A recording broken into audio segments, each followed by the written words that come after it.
Students, स्वागत है आप सभी का ऑनलाइन क्लासेस के अंदर।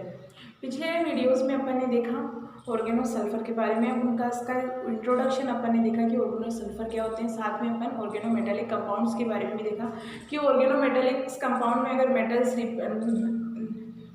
रख दिया जाए, एक मेटल ऐड कर दिया जाए तो उसे बोलते हैं अपन ऑर्गेनो मेटालिक कंपाउंड्स, है ना। कोई भी मेटल हो सकता है, मेटल और कार्बन के बीच में अगर बॉन्ड बन रहा है तो उसे ऑर्गेनो मेटालिक कंपाउंड कहते हैं। ये था अपना। साथ में ये था कि अपने पास रिएक्टेंट से प्रोडक्ट में जाने पर क्या होनी चाहिए, उसकी ऑक्सीडेशन स्टेट में चेंजेस आने चाहिए। उसे ही अपन कह रहे थे कि आपका ऑर्गेनो मेटालिक कंपाउंड होता है। ओके, अब हम देख रहे हैं कि ऑर्गेनो सल्फर कंपाउंड क्या होता है। ऑर्गेनो सल्फर का मतलब होता है कार्बन और सल्फर के बीच में क्या होना चाहिए, बॉन्ड होना चाहिए। उसे अपन ऑर्गेनो सल्फर कंपाउंड कहते हैं। आज अपन देखेंगे, अपने स्ट्रक्चर देख ली, उसके अतिव्यापन भी देखा था कि किस तरीके से उनके अतिव्यापन पाया जाता है। आपके sp3 अतिव्यापन पाया गया था कार्बन सल्फर के बीच, है ना। अब देखते हैं ऑर्गेनो मेटालिक्स को बनाया किस तरीके से जा सकता है, उनका निर्माण देखेंगे और होते क्या है। ओके, तो फर्स्ट पॉइंट है आपका निर्माण,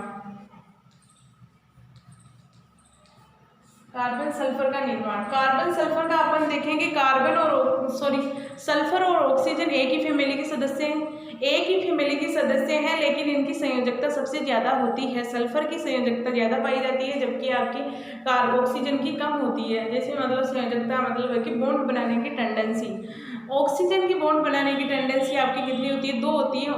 मैक्सिमम 3 बॉन्ड बना सकता है, लेकिन अगर मिनिमम की बात करी जाए तो अपने पास ऑक्सीजन कितने बॉन्ड बनाता है, 2 बॉन्ड बनाता है। बट सल्फर कितने भी, यानी कि उसके पास क्या होते हैं, अपना ऑक्टेट कंप्लीट करने के बाद में भी वो क्या करता है, बॉन्ड बनाने की टेंडेंसी रखता है। यानी कि 6 बॉन्ड बना सकता है। आपके ऑक्सीजन 2 तो बनाता ही है। मिनिमम की बात आए तो 2 बॉन्ड होते हैं, और मैक्सिमम की बात आती है तो अपन बताते हैं उसमें 6 बॉन्ड पाए जाते हैं। ओके, इस तरीके से ऑक्सीजन में विस्तार होता है, क्योंकि ऑक्सीजन में ध्रुवणता सबसे ज्यादा पाई जाती है, और लार्ज साइज के कारण वो क्या होता है, अट्रैक्ट कर लेता है किसी भी स्पीसीज को। लेकिन वो स्पीसीज कौन सी होती है, छोटी स्पीसीज, यानी कि साइज छोटा होना चाहिए, उसका बड़ा साइज नहीं होना चाहिए। अगर किसी स्पीसीज का बड़ा साइज है तो वो अट्रैक्ट नहीं, जैसे PCl5 बन सकता है या PCl3 बन सकता है आपके, जबकि NaCl3 नहीं बनता है। क्यों, है ना, क्योंकि PCl5 का क्या है, साइज है कि फास्फोरस का साइज बड़ा है। साइज बड़ा है तो 3 क्लोरीन को क्या करेगा, अपने साथ ट्रैप कर लेगा। बट नाइट्रोजन का साइज छोटा है और क्लोरीन का साइज बहुत बड़ा हो गया। तो अगर अपने पास नाइट्रोजन इतना सा है और उसके बड़े बड़े 3 Cl लगा दें, वो एडजस्ट ही नहीं कर पाएंगे ना। तो साइज भी देखी जाएगी। अगर लगभग साइज किसी की बराबर है ना, लगभग बराबर है, मतलब कि उसके अंदर क्या हो जा सकता है कि बॉन्ड बन सकता है उनके बीच। जैसे जैसे साइज इंक्रीज होता जाएगा, अगर सेंटर एटम आपका बिल्कुल छोटा सा है, यानी कि उसकी साइज बहुत ही कम है, तो अपन बोल सकते हैं कि ये क्या करेगा, बड़े एटम्स के साथ ऐड नहीं हो पाएगा। लेकिन अगर किसी सेंटर एटम की साइज बहुत बड़ी है तो वो छोटे छोटे एटम्स को अपने पास रख सकता है ना। तो ये होता है इनके अंदर। इसी तरीके से सल्फर की ध्रुवणता सबसे ज्यादा होती है, साइज बड़ी होती है। साइज बड़ी होने के कारण क्या होता है, वो 6 बॉन्ड बना सकता है, यानी कि 6 एटम्स को अपने पास साथ में रख सकता है, या 4 एटम साथ में रख सकता है, उनके साथ डबल बॉन्ड बना सकता है। लेकिन जो साथ में एटम्स उससे जुड़े हुए हैं उनकी साइज क्या होनी चाहिए, छोटी होनी चाहिए, बड़ी साइज नहीं होनी चाहिए। ओके, अपन पढ़ रहे हैं ऑर्गेनो सल्फर। ऑर्गेनो सल्फर का मतलब क्या होता है कि कार्बन और सल्फर के बीच में क्या होगा, बॉन्ड पाया जाएगा। जिस जिस जगह अपने ऑक्सीजन है उस जगह अगर अपन ऑक्सीजन का प्रतिस्थापन कर दे सल्फर से, अपने पास बन सकता है ऑर्गेनो सल्फर कंपाउंड बन सकते हैं। जैसे अल्कोहल हो गया, मान लो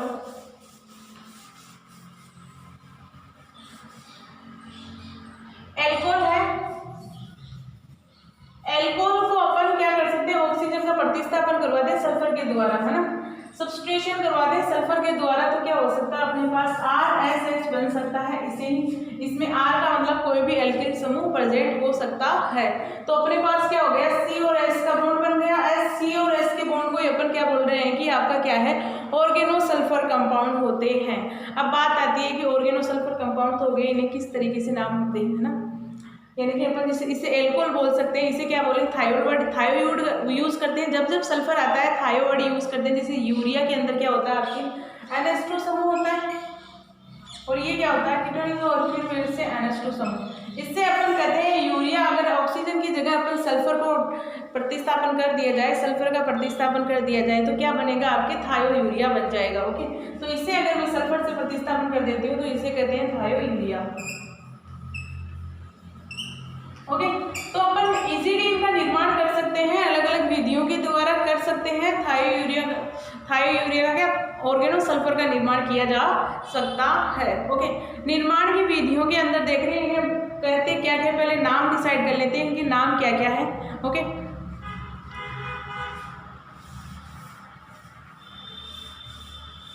पहले निर्माण देख लेते हैं फिर नाम डिसाइड करते हैं ताकि कंफ्यूज ना हो कि नाम में क्या है और इसको अलग अलग इन्हें और क्या बोल सकते हैं।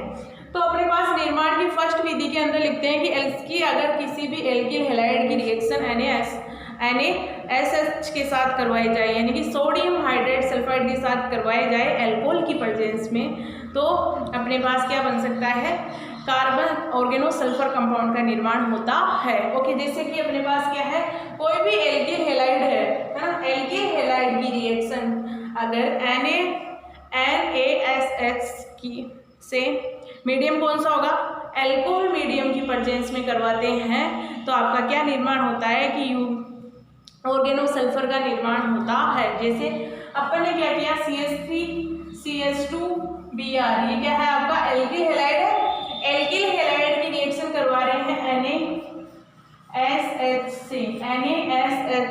ओके, NaSH से करवा रहे हैं किसकी प्रेजेंस में, अल्कोहल की प्रेजेंस में, अल्कोहल की प्रेजेंस में रिएक्शन करवा रहे हैं तो अपने पास क्या बनेगा, यहाँ से क्या होगा, Br। सबको पता है कि जितने भी हैलाइड्स होते हैं वो अच्छे लिविंग ग्रुप होते हैं। लिविंग ग्रुप का मतलब होता है कि अपने इलेक्ट्रॉन के साथ साथ दूसरे इलेक्ट्रॉन ले जाने की क्षमता भी रखते हैं। तो यहाँ क्या हो जाएगा, पॉजिटिव चार्ज आ जाएगा और ये अपना निकल जाएगा, और इसको अगर ब्रेक करवाते हैं तो ये माइनस में ब्रेक होगा, ये प्लस में ब्रेक होगा, तो क्या बनेगा अपने पास ओवरऑल CH3CH2SH प्लस NaBr बन जाएगा। ओके, मीडियम यहाँ लिया गया है, अल्कोहल जो रिएक्ट नहीं करेगा, केवल मीडियम यानी कि माध्यम को प्रोवाइड करवा रहा है वो, है ना। तो अपने पास ये हो गया अपना organo sulphur compound, organo sulphur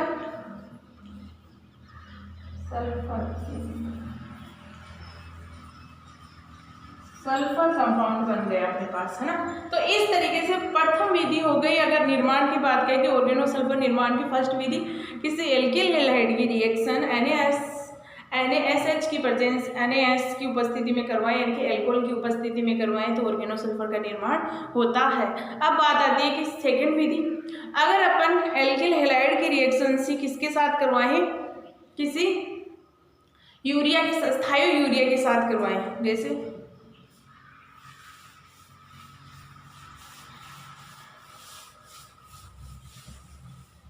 first method अपन ने देख लिया, सेकंड मेथड अपना क्या है, अगर अपन एल्किल हैलाइड की रिएक्शन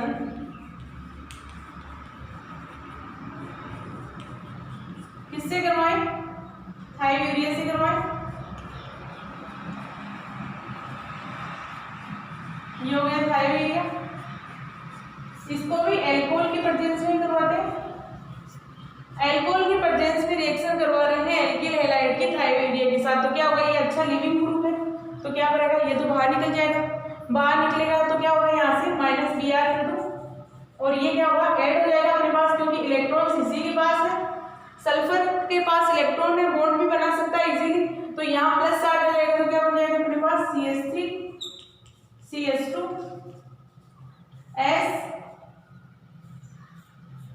NH2 इस तरीके से ऐड होगा अपना ये ग्रुप। ओके, अब क्या किया जा सकता है, इसको अगर अपन वाटर प्लस NaOH की प्रेजेंस में, यानी कि इसका जल अपघटन करवा दें, इस स्पीसीज का जल अपघटन करवाएं किसी बेसिक मीडियम में, यानी कि सारी माध्यम के अंदर जल अपघटन करवाते हैं तो क्या बनता है अपने पास, थायो यूरिया का निर्माण होता है। ये हो गया CH3CH2SH प्लस आपके बन जाएगा अल्कोहल, सॉरी ये यूरिया बन गया और ये हो गया NH2 और प्लस जो Br निकला था अपने माइनस, यहाँ से अगर जल अपघटन करवा रहे तो एक हाइड्रोजन ले सकता है और ये HBr के रूप में निकल सकता है बारूदी। पर इससे अपने को इतना नहीं बताना, केवल इतना ही दिखाना है कि अगर जल अपघटन करवाते हैं तो यूरिया प्लस ऑर्गेनोसल्फर का निर्माण होता है। तो सेकेंड मेथड करवा रहे हैं किसी भी एल्किल हैलाइड की रिएक्शन थायोयूरिया से, मीडियम होगा अल्कोहल की प्रेजेंस में स्पीसीज बनेगी अपने पास। क्या किया अपन ने, केवल ऐड करवाया, यहाँ से Br रिमूव करवाया है ना, कुछ नहीं करवाया। यहाँ से अगर देखा जाए तो इसमें आप बोलोगे कि नाइट्रोजन भी इलेक्ट्रॉन दे सकता है, इसकी भी लेकिन नाइट्रोजन की वैलेंसी यहाँ कंप्लीट है, केवल सल्फर की वैलेंसी कंप्लीट है। जब इलेक्ट्रॉन देने की बात आती है किसी नॉन बॉन्डिंग इलेक्ट्रॉन से, अब आप बोलोगे पाइबॉन्ड भी दे सकता है, पाइबॉन्ड क्यों देगा, जब किसी के पास नॉन बॉन्डिंग इलेक्ट्रॉन प्रेजेंट है तो सबसे पहले इलेक्ट्रॉन देने की टेंडेंसी यानी कि इलेक्ट्रॉन डोनर एबिलिटी देखी जाएगी, यानी कि किसी की इलेक्ट्रॉन देने की टेंडेंसी देखी जाए तो सबसे ज़्यादा होती है नॉन बॉन्डिंग इलेक्ट्रॉन्स की, फिर पाई बॉन्ड की होती है, फिर सिग्मा बॉन्ड की प्रेजेंस होती है। ये होता है इनका इलेक्ट्रॉन टेंडेंसी। ओके, तो नॉन बॉन्डिंग इलेक्ट्रॉन अपने पास सल्फर के पास ज़्यादा है, सल्फर वो पता है कि इलेक्ट्रॉन बॉन्ड भी सबसे ज़्यादा फॉर्मेशन कर सकता है, नाइट्रोजन की यहाँ वैलेंसी कंप्लीट है। तो अब इलेक्ट्रॉन देने की प्रायिकता देखी जाए तो किसकी होगी, सल्फर की होगी। तो सल्फर के साथ ये बॉन्ड बंद बना लेगा। फिर इसका क्या किया, जल अपघटन करवाया क्षारीय माध्यम के अंदर। जब जल अपघटन करवाया क्षारीय माध्यम के अंदर तो क्या बना, ऑर्गेनोसल्फर कंपाउंड बना और साथ में अपने पास यूरिया का निर्माण होता है। तो अपन अब ये भी कह सकते हैं कि अगर यूरिया के निर्माण की विधि पूछी जाती है कि यूरिया किस तरीके से बनाया जा सकता है, तो ये मेथड आपके यूरिया निर्माण में भी काम आ सकता है। एक तरीके से रिएक्शन तो हो ही गई है ना, यूरिया के निर्माण की विधि हो गई अपने पास। अब अपन क्या करवाएं, दूसरे थर्ड मेथड देखें। थर्ड मेथड में अपन देखें कि एल्कोहल की रिएक्शन अगर अपन H2S गैस की प्रेजेंस में करवा दें, है ना,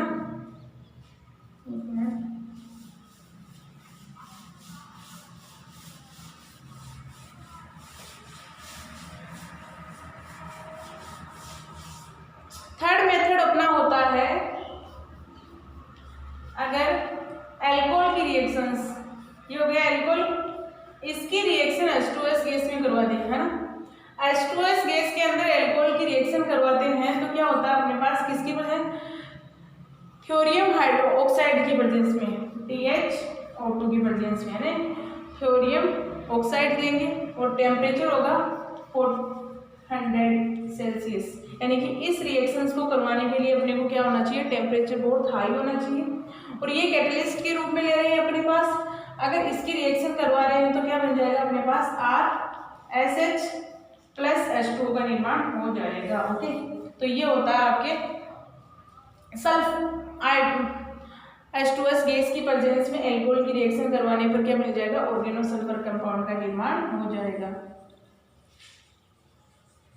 ओके, तो इस तरीके से निर्माण किया जाता है ऑर्गेनोसल्फर कंपाउंड्स का।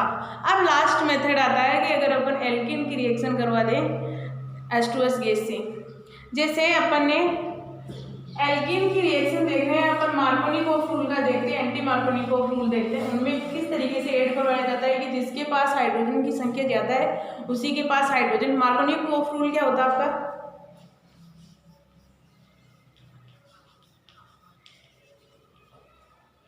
मार्कोनिकोव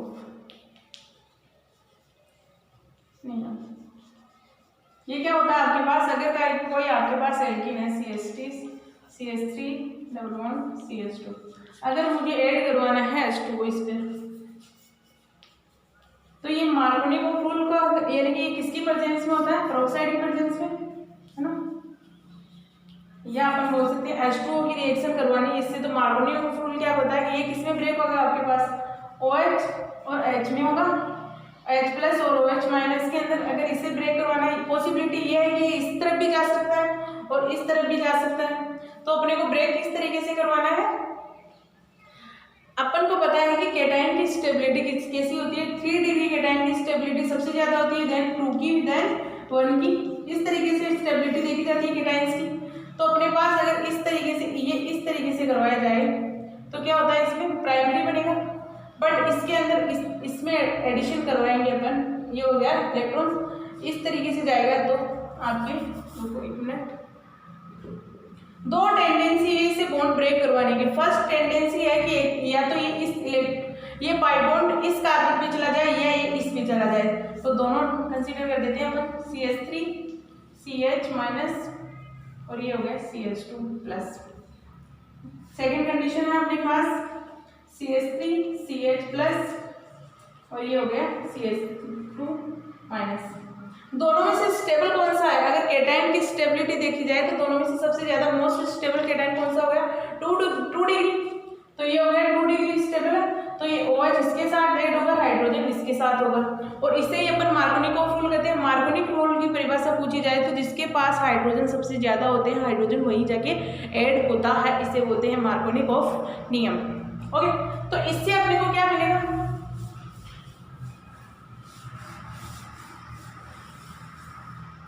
नेक्स्ट मेथड होता है कि एल्कीन की रिएक्शन करवा रहे हैं H2S से। एल्कीन ले लिया आपने CH2 CH double bond CH2, इसकी रिएक्शन करवा रहे हैं H2S गैस।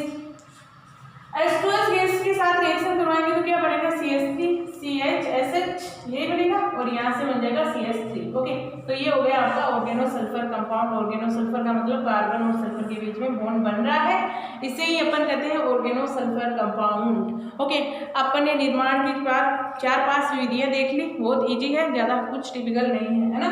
निर्माण तो देख लिया, अब इन्हें अपन नाम किस तरीके से देंगे, क्या बोलते हैं अपन, है ना। जैसे इन्हें और क्या क्या कहा जाता है? फर्स्ट जैसे एल्कोहल कहते हैं अपन, अपने पास ये होता है, इसे एल्कोहल कहा जाता है ना, एल्कोहल बोलते हैं। तो एल्कोहल को OH होता है, तो एल्कोहल अपन सल्फर लेते हैं तो थायो वर्ड यूज करते हैं, तो इसे थायोल भी कह सकते हैं, थायोल और थायो एल्कोहल,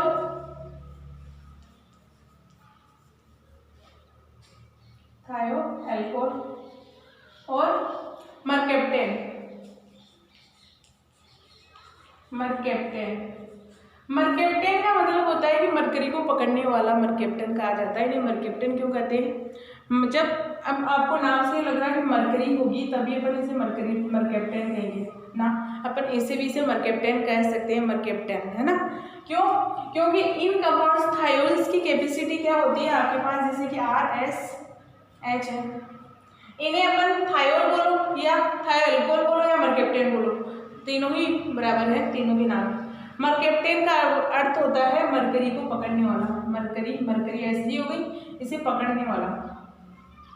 पकड़ने का मतलब यहाँ ये नहीं है कि पकड़ लेता है ना, पकड़ने का मतलब ये होता है कि सल्फर से ये बॉन्ड बना लेता है ना, इसे कहा जाता है कि जब सल्फर की यानी कि थायोल की रिएक्शन अगर मरकरी से करवाई जाती है तो एक कॉम्प्लेक्स फॉर्म होता है जो स्टेबल कॉम्प्लेक्स होता है, मोस्ट स्टेबल कॉम्प्लेक्स फॉर्म होता है जब सल्फर और मरकरी के बीच में बॉन्ड बन जाएगा और वो एकदम स्टेबल कंपाउंड का फॉर्म होता है, इसे मरकेप्टेन इसीलिए कहा जाता है। जैसे ये 3 नाम याद रखना कि थायोल कहा जाता है इसे, थायो एल्कोहल कहा जाता है इसे, और मरकेप्टेन कहा जाता है। मरकेप्टेन किस आधार पे कहा जाता है कि मैंने मान लो 2 मोल ले लिए CH3 CH2 SH3, यानी कि थायोल के 2 मोल ले लिया, मरकेप्टेन के 2 मोल ले लिए, इसकी रिएक्शन करवा रहे हो Hg2+ के साथ। Hg2+ के साथ रिएक्शन करवाए, यानी कि Hg के पास मरकरी के पास क्या है, इलेक्ट्रॉन्स की कमी है, तो ये यहाँ से ब्रेक किस तरीके के, 2 मोल है तो दोनों एक ही तरीके से ब्रेक होंगे। CH2S S में क्या होगा, ये माइनस चार्ज रहेगा और ये H+ के रूप में बाहर निकल जाएगा, होगा यही। तो अपने दोनों ही मॉलिक्यूल इस तरीके से ब्रेक होंगे, दोनों ही 2H+ मिलेंगे अपने को, तो ये ब्रेक होगी। तो Hg के पास क्या है, 2 इलेक्ट्रॉन्स की, तो यहाँ से Hg यहाँ एक ऐड हो जाएगा, जो 1 मोल था वो किस तरीके से हो जाएगा, यहाँ इस तरीके से इस तरफ आ जाएगा CH2 और CH3। ओके, तो इसीलिए इस कॉम्प्लेक्स, अगर इस कॉम्प्लेक्स की स्टेबिलिटी देखी जाए तो ये मोस्ट स्टेबल कंपाउंड होता है, इसीलिए इसे मरकेप्टेन कहा जाता है। जब थायोल की रिएक्शन मरकरी से करवाते हैं तो एक मोस्ट स्टेबल कंपाउंड का निर्माण होता है या कॉम्प्लेक्स का निर्माण होता है, इसीलिए इसे मरकेप्टेन कहा जाता है, क्योंकि ये मरकरी को ट्रैप कर लेता है ना, तो इसीलिए मरकेप्टेन कहा जाता है। इस तरीके से देखा जाता है मरकेप्टेन का एग्जाम्पल। ओके, नॉर्मल कंडीशन में भी इसे मरकेप्टेन बोलते हैं। जब जब आप रिएक्शन करवाओगे मरकरी के किसी भी कोई भी ऑर्गेनोसल्फर होगा उसकी किसी भी कैसी भी स्ट्रक्चर हो उसकी, यानी कि 1 डिग्री हो, 2 डिग्री हो, 3 डिग्री हो। जब अल्कोहल की बात करते हैं अपन 1 डिग्री अल्कोहल होता है, 2 डिग्री अल्कोहल होता है, 3 डिग्री अल्कोहल होता है। इसी तरीके से मर्केप्टेन में भी सिचुएशन होगी 1 डिग्री, 2 डिग्री, 3 डिग्री वाली। अगर किसी की भी रिएक्शन मर्केप्टेन से करवाते हो लेकिन आपको थायोल के 2 मॉलिक्यूल लेने हैं तो ये क्या करेगा, मरकरी को ट्रैप कर लेगा यानी कि उससे बॉन्ड बना लेगा। बॉन्ड बनाने के बाद में एक स्टेबल कंपाउंड का निर्माण करता है, इसीलिए इसे मर्केप्टेन कहा जाता है। तो किस तरीके से निर्माण होता है, अगर अपन थायोल की रिएक्शन यानी कि 2 मॉलिक्यूल थायोल के ले रहे हैं, Ag2+ ले रहे हैं तो रिएक्शन करवाने के बाद अपने पास ये कंपाउंड मिलता है। अब ये बॉन्ड क्या होता है, स्टेबल होता है।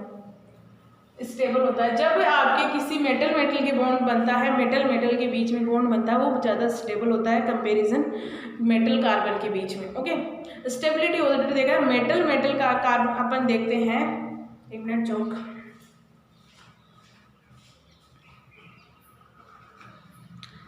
जब अपन कोऑर्डिनेशन कंपाउंड या ऑर्गेनोमेटेलिक कंपाउंड पढ़ेंगे आपके और इनऑर्गेनिक केमिस्ट्री में आएगा, तो उसमें अपन एक चीज देखेंगे, वहाँ क्या होता है कि आपके पास कोई कंपाउंड की कोई बॉन्ड की अपन देखें कि स्टेबिलिटी कौन सा होगा, कौन सा बॉन्ड स्टेबल होता है। तो उस कंडीशन में अपन मान लो Fe है, ये Fe है,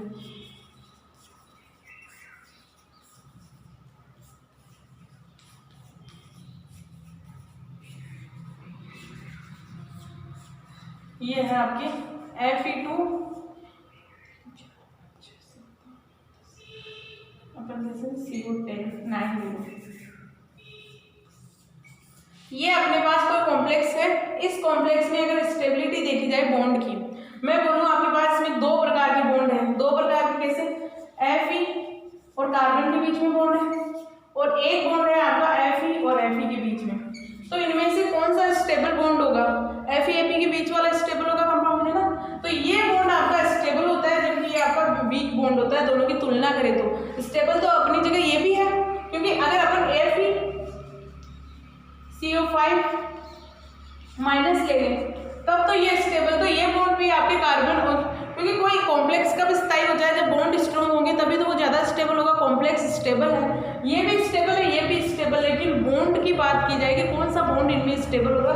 मेटल और मेटल के बीच में बॉन्ड पाया जाता है वो मोस्ट स्टेबल होता है। ओके, इसी तरीके से अपने पास सल्फर और क्या होता है, Ag के पास बीच बॉन्ड बनता है, वो आपका क्या होता है, स्टेबल बॉन्ड बनता है। स्टेबल बॉन्ड बनता है इसीलिए इसे मर्केप्टेन कहा जाता है। ओके, अब नेक्स्ट क्लास में देखेंगे इनके, अब इनसे क्या क्या बनाए जा सकते हैं, मर्केप्ट ऑर्गेनो सल्फर की केमिकल रिएक्शंस। ओके, आज के लिए काफ़ी है।